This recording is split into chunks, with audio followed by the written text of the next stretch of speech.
Comparing quantities की exercise 8.1 के basics सीखेंगे। तो जैसे कि चैप्टर का नाम है स्टूडेंट्स कंपेयरिंग क्वांटिटीज, तो इस चैप्टर में हम समझेंगे कि अलग अलग क्वांटिटीज को कंपेयर कैसे किया जाता है। याद रखिएगा स्टूडेंट्स, अगर आप दो क्वांटिटीज को कंपेयर करना चाहते हैं तो आपको उन दोनों क्वांटिटीज की रेशो पता होनी चाहिए। अब रेशो क्या होती है हम आपको ये एग्जांपल के थ्रू समझाते हैं। मान लीजिए आपका नाम अमित है और आपके फ्रेंड का नाम मोहन है, और हम कहते हैं कि मोहन के पास एक क्वाइन है और अमित यानी आपके पास दो क्वाइन है। तो हम इसको कैसे बोल सकते हैं कि मोहन के पास जितने क्वाइन हैं आपके पास मोहन के कंपैरिजन में डबल क्वाइन है, क्योंकि मोहन के पास एक क्वाइन है और आपके पास दो क्वाइन है। और इसी बात को हम ऐसे भी बोल सकते हैं कि अगर आपके पास दो क्वाइन है तो मोहन के पास आपके कंपैरिजन में हाफ क्वाइन है, क्योंकि दो का हाफ एक होता है। अब मान लीजिए कि आपसे कहा जाता है कि अगर मोहन के पास 10 क्वाइन होंगे तो बताइए आपके पास कितने क्वाइन होंगे। अगर आपके पास यहाँ पर रेशो होगी स्टूडेंट्स दो क्वांटिटीज की, तो आप इजीली बता पाएंगे कि अगर मोहन के पास 5 क्वाइन होंगे तो आपके पास कितने क्वाइन होंगे। लेकिन अगर रेशो आपके पास नहीं होगी तो आपके लिए इस क्वेश्चन का आंसर देना थोड़ा मुश्किल हो जाएगा। तो स्टार्टिंग में आपसे क्या कहा गया था कि मोहन के पास एक क्वाइन है और आपके पास दो क्वाइन है, यानी मोहन के पास जितने भी क्वाइन हैं आपके पास उसके कंपैरिजन में डबल क्वाइन है। तो अगर मोहन के पास 10 क्वाइन होंगे तो आपके पास 10 का डबल यानी कि 20 क्वाइन होंगे।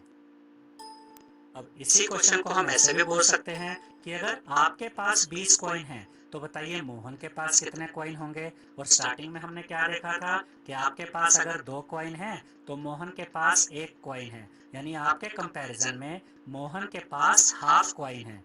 तो अगर आपके पास 20 क्वाइन होंगे तो मोहन के पास 20 का हाफ यानी कि 10 क्वाइन होंगे। अब ध्यान से समझिएगा स्टूडेंट्स कि इस एग्जाम्पल से हमें क्या बेनिफिट हुआ। हमने यहाँ पर यह सीखा कि अगर आप रेशो पता कर लेते हैं दो क्वांटिटीज की, तो उसके बाद अगर आपको एक नया क्वेश्चन भी दिया जाता है उन्हीं क्वांटिटीज को चेंज करके, तो आप इजीली आंसर को निकाल सकते हैं, उस क्वेश्चन को सोल्व कर सकते हैं। जैसे कि इस एग्जाम्पल में हमने आपको समझाया था कि अगर मोहन के पास एक क्वाइन है तो आपके पास उसका डबल यानी कि दो क्वाइन है। तो जब हमें नया क्वेश्चन दिया गया कि अगर मोहन के पास 10 क्वाइन होंगे तो आपके पास कितने क्वाइन होंगे, अब स्टार्टिंग में ही हमने रेशो पता कर ली थी कि आपके पास मोहन के कंपैरिजन में डबल क्वाइन है। तो हम इजीली कह सकते हैं कि अगर मोहन के पास 10 क्वाइन है तो आपके पास उसका डबल यानी कि 20 क्वाइन होंगे। तो अब हम कह सकते हैं स्टूडेंट्स, अगर आपको दो क्वांटिटीज की रेशो पता है तो आप उन दोनों क्वांटिटीज को बहुत आसानी से कंपेयर कर सकते हैं। अब हम एग्जाम्पल्स के द्वारा समझेंगे स्टूडेंट्स कि दो डिफरेंट क्वांटिटीज की रेशो कैसे फाइंड की जाती है। सबसे पहले तो ये याद रखिएगा स्टूडेंट्स कि जिन दो क्वांटिटीज की रेशो आप फाइंड करने जा रहे हैं उन दोनों क्वांटिटीज की एसआई यूनिट सेम होनी चाहिए। फॉर एग्जांपल, अगर एक क्वांटिटी मीटर में है तो दूसरी क्वांटिटी भी मीटर में होनी चाहिए। एक क्वांटिटी अगर केजी में है, किलोग्राम में है, तो दूसरी क्वांटिटी भी किलोग्राम में होनी चाहिए।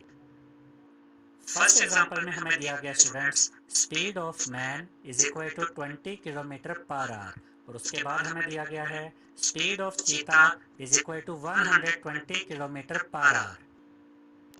यहाँ पर आप देख सकते हैं स्टूडेंट्स कि यूनिट किलोमीटर पर आवर है और यहाँ पर भी यूनिट किलोमीटर पर आवर है। और इस क्वेश्चन में हम speed of man and speed of चीता की रेशो फाइंड करेंगे।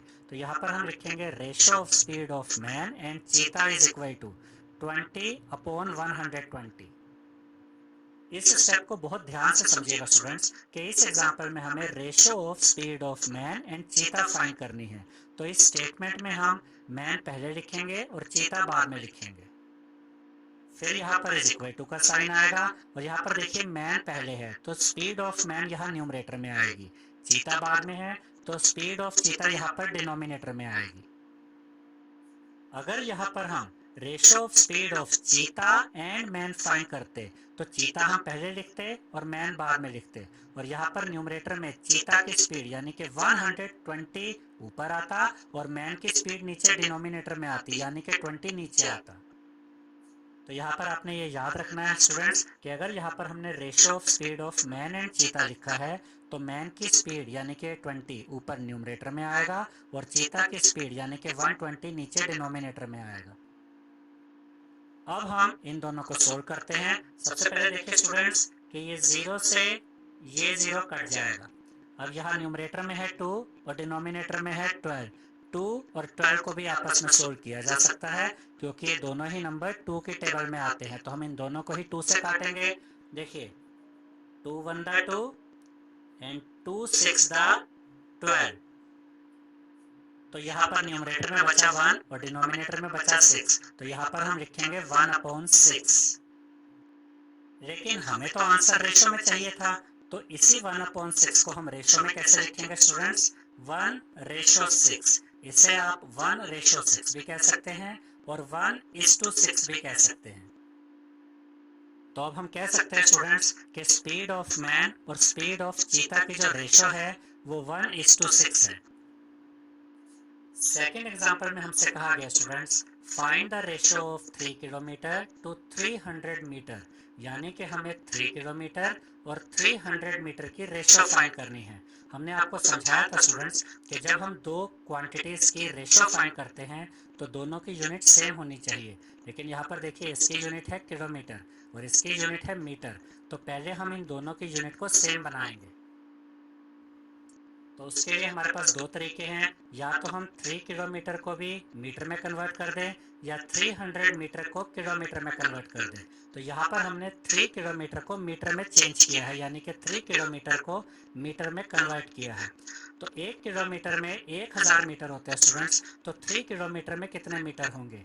3 kilometre is equal to 3 multiply by 1000 metre.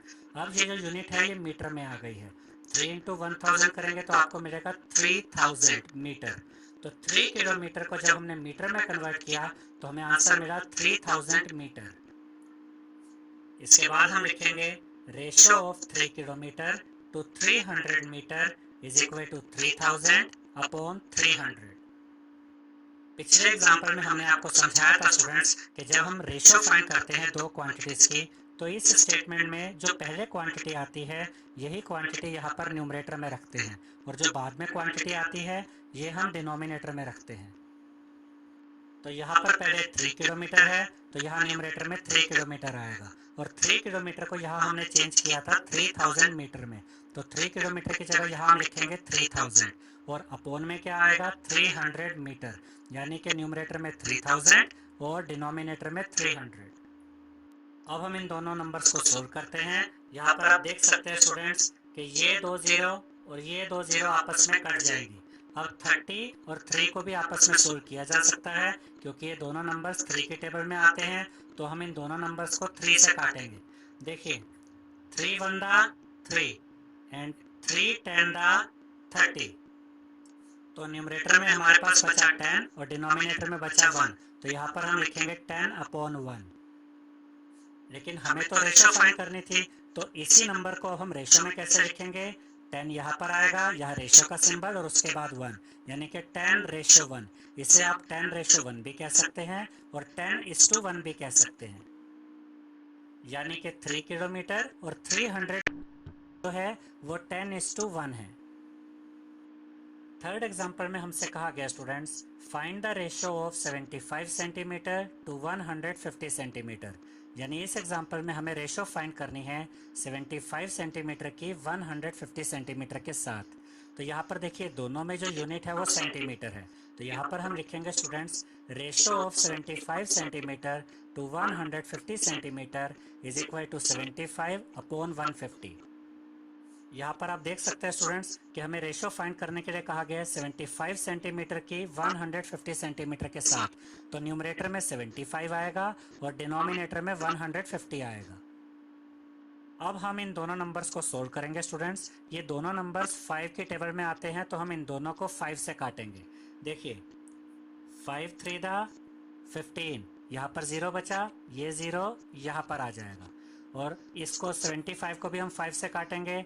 5 1 दा 5, 7 में से 5 गया 2 बचा, 2 and 5 25, 5 5 दा 25। यानी कि जब हमने 75 को 150 से डिवाइड किया तो हमें मिला 15/30। अब हम इन दोनों नंबर्स को सोल्व करेंगे। ये दोनों नंबर्स भी 5 की टेबल में आते हैं स्टूडेंट्स, तो हम इन दोनों नंबर्स को 5 से काटेंगे।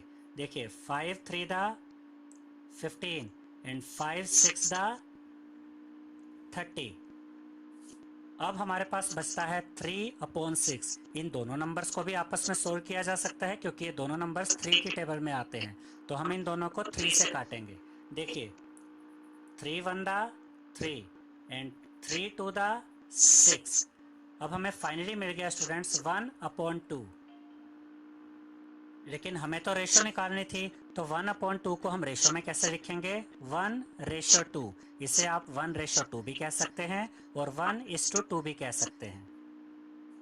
यानी कि 75 सेंटीमीटर और 150 सेंटीमीटर की रेशो है 1:2। अब हम पढ़ेंगे स्टूडेंट्स इक्विवेलेंट रेशोस के बारे में कि इक्विवेलेंट रेशोस क्या होती हैं। इक्विवेलेंट रेशोस का मतलब होता है सेम रेशोस। जैसे कि यहाँ पर एग्जांपल में आप देख सकते हैं, हमसे कहा गया है are the ratios 1:3 and 4:12 equivalent. यानी कि हमें यहाँ पर दो रेशोस दी गई हैं। एक रेशो है 1:3 और दूसरी रेशो है 4:12, और हमें चेक करना है क्या ये दोनों रेशोस इक्विवेलेंट है या नहीं। तो सबसे पहले हम इन रेशोस को फ्रैक्शन फॉर्म में लिखेंगे। तो 1:3 को हम लिखेंगे 1/3। अब 1/3 को तो आगे सोल्व नहीं किया जा सकता, ये तो ऑलरेडी सोल्व है। अब 4:12 को हम लिखेंगे 4/12।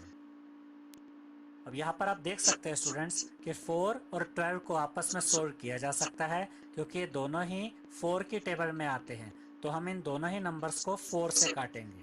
तो देखिए 4 1 दा 4 एंड 4 3 दा 12, यानी कि 4:12 का फाइनल आंसर हमें क्या मिला? 1/3।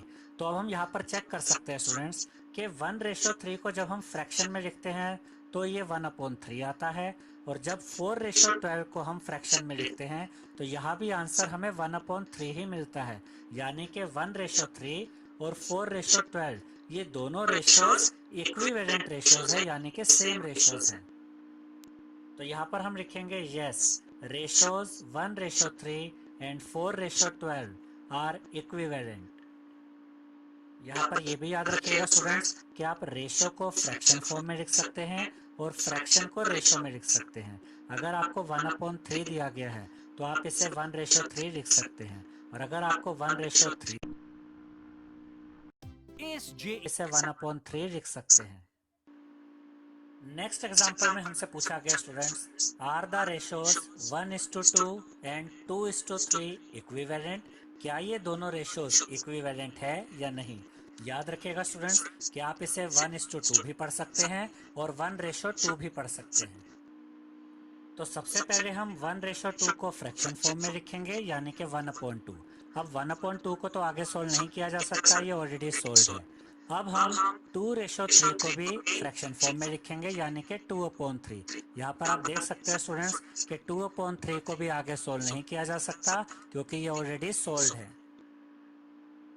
अब यहाँ पर आप इजीली चेक कर सकते हैं कि ये दोनों फ्रैक्शंस सेम नहीं आए हैं, तो हम कह सकते हैं कि ये दोनों रेशोज इक्विवेलेंट रेशोज नहीं हैं। तो यहाँ पर हम लिखेंगे ratios 1:2 and 2:3 are not equivalent.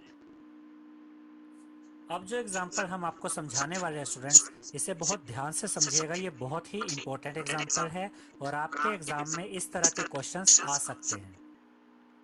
तो इस एग्जाम्पल में हमसे कहा गया है 6 बाउल्स कॉस्ट ₹90, यानी कि 6 बाउल्स की कॉस्ट हमें दी गई है 90 rupees. What would be the cost of 10 such bowls? और हमें ये बताना है कि 10 बाउल की यानी 10 बाउल्स की कॉस्ट कितनी होगी।